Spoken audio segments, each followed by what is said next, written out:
Ukraine's President Volodymyr Zelenskyy is in London this morning, meeting with Britain's Prime Minister and other European allies. Today's talks come after days of discussions between President Trump's envoys and Ukrainian officials about how to end the war.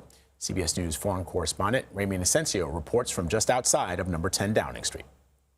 Yes, Ukraine's President Volodymyr Zelenskyy was back here in the United Kingdom for the 5th time in the past 10 months, meeting European leaders in person with a mission to keep his country whole and to keep his country defended, not just against Russian attacks, but also against American pressure to concede land. He arrived here at 10 Downing Street just after 1 p.m. local time. British Prime Minister Keir Starmer gave him a big hug, as he has in the past, a show of solidarity for the world, and they walked in, joining French President Emmanuel Macron and German Chancellor Friedrich Merz. Here's Zelenskyy in the room thanking the Europeans for their support.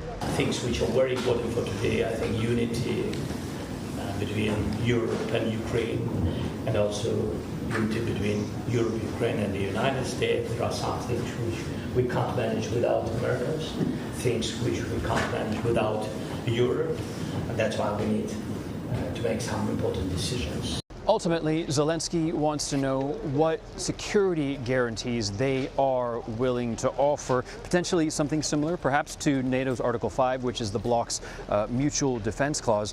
But that is why he is here, especially with wavering American support. And after President Trump just yesterday said that he was disappointed with Zelenskyy, claiming he hadn't read the latest proposal, Trump implied that the current draft still demands Kyiv cede its sovereign territory in the east to Moscow. You'll remember the initial plan about 3 weeks ago outlined about 1/5 of the country which Russia's army mostly controls.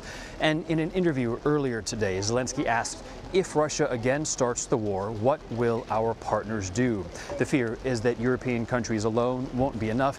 He is onwards to Brussels to meet the NATO Secretary General, Mark Rutte. Then he is onwards to Rome in the coming days.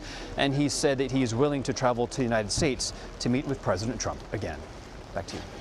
All right, Ramy, thank you very much.